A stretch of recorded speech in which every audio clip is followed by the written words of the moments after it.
Suffice to say, this has the classic makings of a honeypot. Now, we've been talking about this for so long. Brace, will you do the honors? Break down the honeypot. A honeypot, right? No, I'm not doing my old bit about this. Why? Because I don't remember it. But a honeypot is essentially a sexual style blackmail situation where featuring a beautiful man or a beautiful woman who seduces the target and gets them to either bust a crazy nut or just be in the preliminary stages of busting a crazy nut, or perhaps bust a crazy nut for a significant amount of time as in an affair, and then all the while collecting information, videos, etc., in order to have something to blackmail that target with. So it's essentially like a Mata Hari style situation where one is exploiting their sexual the sexual desires of their target and perhaps the sexiness of the spy themselves.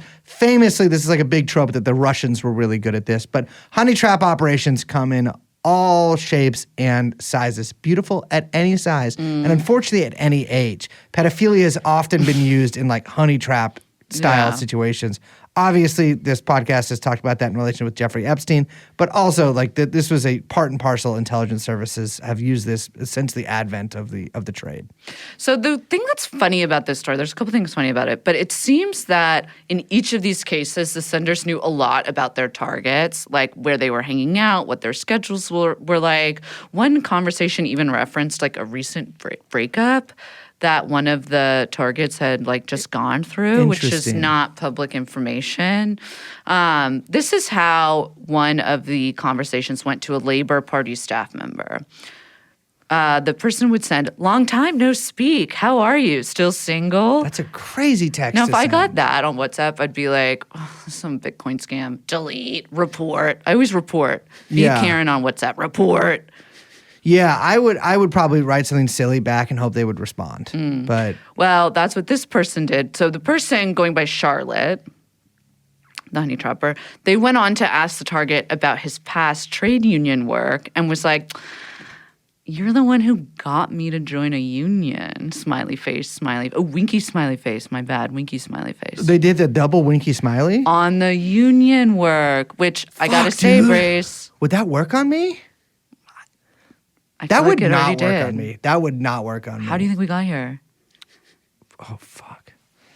I will say this. That is a crazy thing to text somebody, but it worked. It worked. The staffer was like super flattered. Obviously, they're like, "Oh, it's so cool that you, a lady, are like charmed by my union work. Yeah. Wow, this is so cool." That and has not then happened to me. they were like, "Oh yeah, it must be true that we met. Of course, I totally remember you. How could I forget you, Charlotte?" And so things got like steamy, like super, super quick because that's kind of the, that's the point here. Yeah, she's escalating, or the honey potter is escalating as quickly as possible. Yes.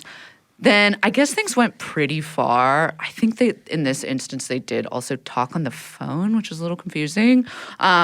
He asked her to meet him at a pub, and then she said yes, but then she never showed. Oh, so he's just having a pint all by himself? He's sitting there? Or did she? Oh, perhaps she's across the bar surreptitiously filming her on her Android because British economy is such they can't Or afford her an iPhone. Her Huawei phone? Well, the UK government did initially blame this on Chinese state-affiliated actors, which is super funny. Then they were like, maybe not. Maybe it's Russia. I think they're trying to cover up here because all of that seems very unlikely. The thing is, it kind of all seems to center around one MP named William Ragg, double G. Of course. And W-R-A-G-G, Ragg. Yes. Willie Ragg. Willie Ragg, which is like a crazy-ass name. Well, he is somebody British people will vote for anybody. I will say a man named Willie Ragg would not make it in U.S. politics. I think William Ragg would make it here. Dude, Trump would fucking wipe the floor with Willie Ragg. Nowadays, a rag couldn't make it in society. But back in the day, Willie Ragg? 1890, you'd have a fucking Governor William Ragg. That's true. He would be. He's very 1890 coded. But or 1830 without the racism.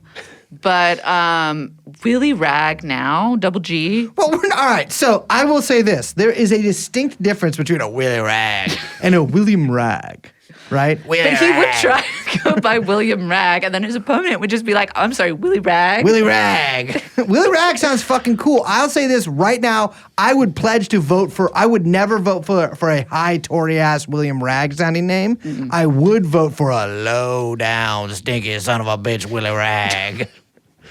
He's promised to lower the age of smoking.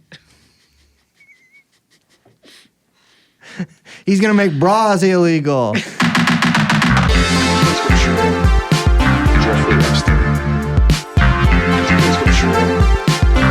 Jeffrey